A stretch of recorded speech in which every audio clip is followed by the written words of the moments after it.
Broadcasting live from the Business Radio X studio in Atlanta, Georgia. It's time for Atlanta Business Radio. Brought to you by Kennesaw State University's Executive MBA program, the accelerated degree program for working professionals looking to advance their career and enhance their leadership skills. And now, here's your host. Lee Kantor here, another episode of Atlanta Business Radio, and this is going to be a good one. But before we get started, it's important to recognize our sponsor, KSU's Executive MBA program. Without them, we couldn't be sharing these important stories. Today on the show, we have Dr. Stephen Smith. He is with Peachtree Orthopedics. Welcome. Thank you. Before we get too far into things, tell us about Peachtree Orthopedics. How are you serving folks there? We're a group of about 35 orthopedic surgeons in Atlanta. We've been here since, I think, 1952. Been here a long time.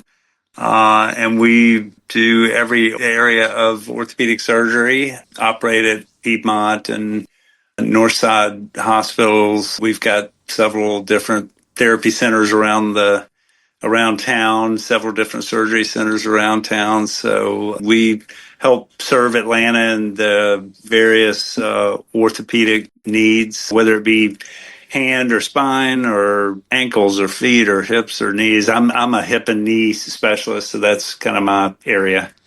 Now, are the folks you see mostly older people? I would imagine with the aging of the population, there's a lot of folks coming in for knee or hip issues. Yeah, so my patient population is on the older side, but you'd be surprised how many people in their 30s and 40s. See, I just finished a clinic about 10 minutes ago, and I was seeing a guy in his 40s. So, yeah, I mean, there's a lot of younger folks, too, but we serve all ages. Now, is there any advice you'd give maybe somebody that's getting older in order to kind of get more use and ability out of their knees and hips? Are there some do's and don'ts as you age to have healthy knees and hips? Yeah, I mean, a lot of times it boils down to losing weight and exercising daily. And that, I guess so many things boil down to that. But I think, if you can maintain an ideal body weight and exercise daily, which is easier said than done, I understand. But a lot of it boils down to that. I think those two things are probably the most important pieces of advice I could give. Now, does exercise have to be super strenuous, or is kind of walking okay? No, I think as long as you do something. A lot of people ask me the best exercise, and I think the best exercise is the one that you're going to do and stick with. So I always tell people to try and choose something that's fun and that you enjoy, whether it be walking or biking or swimming or go to the gym or doing ellipticals or what have you. I think that choose something that keeps you moving for 30, 45 minutes, an hour per day.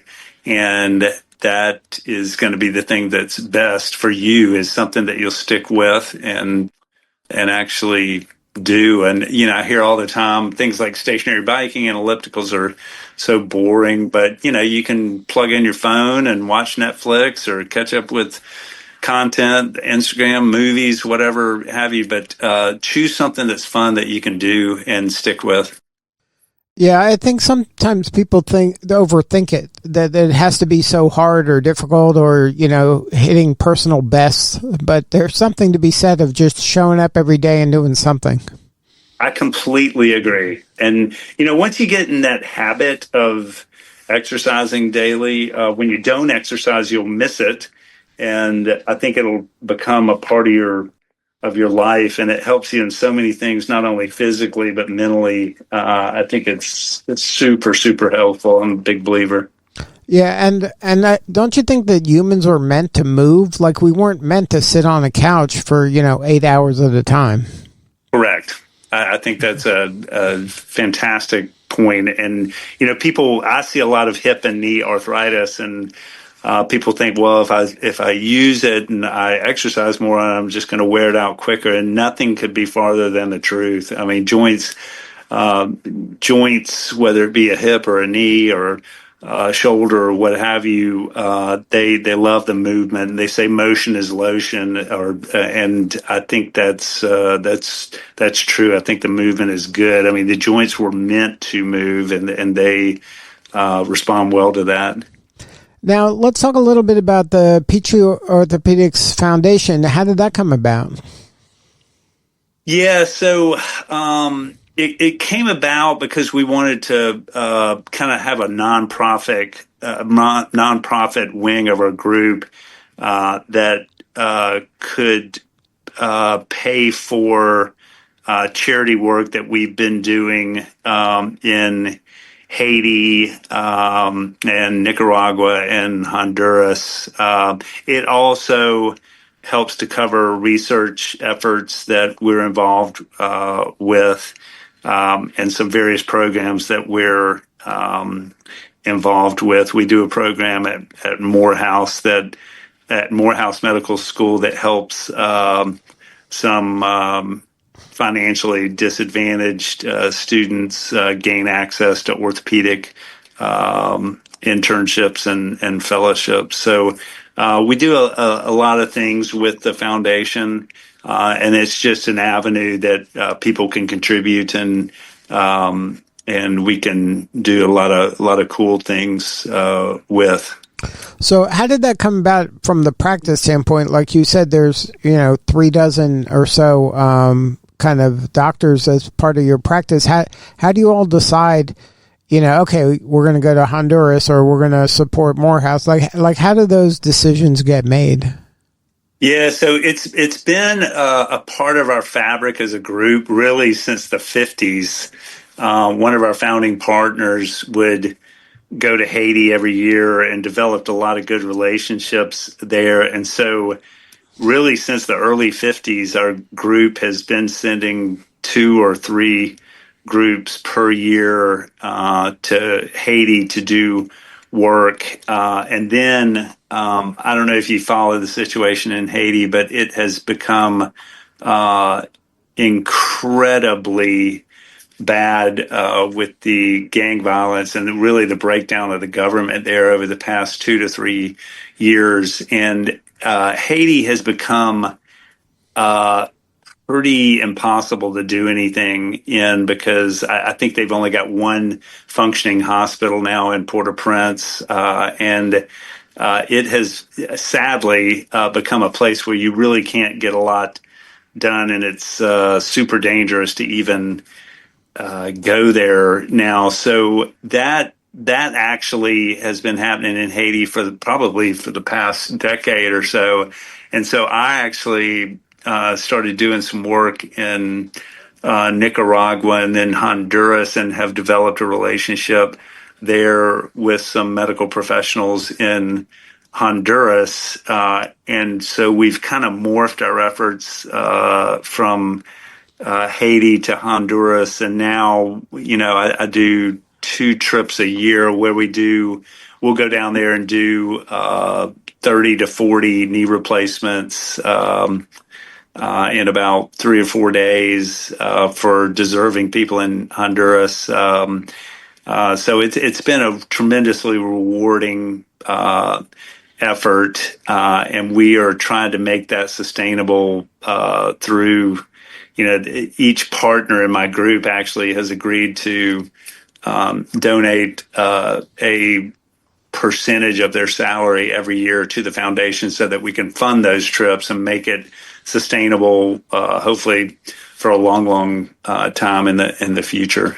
Now, when you're going over there, are you primarily doing the surgeries, or are you training folks there to do surgeries when you're not around?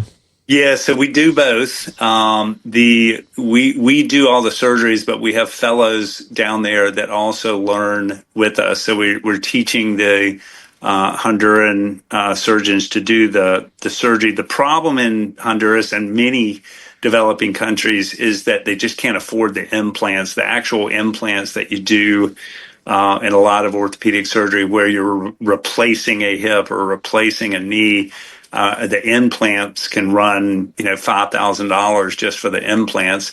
So they just simply can't afford that when many people, make $3 or $4 a day, I mean, they're not going to be able to afford a $5,000 implant, as you can, as you know. So we provide the surgeries free of charge. We get Stryker Corporation and Crosslink Orthopedics to donate the implants. So we do everything for free, and we carry everything with us each trip, and are able to do these surgeries. And because we've got a relationship with an orthopedic surgeon there, he can take care of the pre-op and post-op problems, because the last thing you want to do is go down there, do a bunch of surgery, and just leave, and so that nobody's really taken care of after the surgery. So, thankfully, we've developed a really good relationship with some medical professionals down there, and they can do the work on the ground after we leave, and it works out really good, so that people are taken care of. So let's talk a little bit about the work with Morehouse. How did that come about? It came about just through, Morehouse Medical students. For whatever reason, we saw a need that they were not getting the same access to orthopedic surgery residency programs in America. And we thought a lot of it had to do with, in order to go from medical school to residency, and to get the residency that you want, it takes a lot of money, believe it or not. And the reason for that is that during medical school, you have the opportunity to go spend time with various residencies and get to know them and experience that area of medicine. So in other words, a medical student would go, let's say they are interested in Vanderbilt, they would go over to Vanderbilt and spend some time with the orthopedic residents and work with them for 6 weeks during a elective rotation. Well, it takes a lot of money to go to Nashville and stay in Nashville and do that. And a lot of the students just didn't have the financial resources to avail themselves to these away rotations like that. So we saw a need, and we stepped in, and we like to help the students, if they so choose to do that, to help them do that, and hopefully increase the diversity within orthopedic surgery and the field. Now, are there enough orthopedic surgeons with this kind of aging population? I would imagine that you guys a lot of demand for your services. Yeah, I mean, it's like a lot of things in medicine. I mean, there's enough in the cities, and there's not enough in the rural areas, and that's been an age-old problem in just about any, family practice or OBGYN or whatever specialty you choose. So the trick is, I think there's enough in total numbers, but the trick is, in order to kind of lure people to go practice in more underserved areas. And I'm not sure what the answer to that is, but as far as numbers, I think there are enough. It's just perhaps geographically misplaced. Is there a place for like telemedicine? I know that from a surgery standpoint, probably not, but is there some technology that can help alleviate some of the shortages in some of these areas? Telemedicine became very popular during COVID, and we did a lot of telemedicine. But the problem with orthopedic surgery is that you can't really do the surgery, robotically from afar. At least at this point, you can't. And so you can only do so much through telemedicine, because we do a lot of injections and a lot of things like that you just can't do through telemedicine. But I think certainly there's a part for telemedicine, but perhaps not as much in orthopedic surgery as, say, primary care. So if somebody wants to learn more about the practice, whether they have any issues or they want to just contribute to some of the causes that you're all supporting, what is the best way to connect?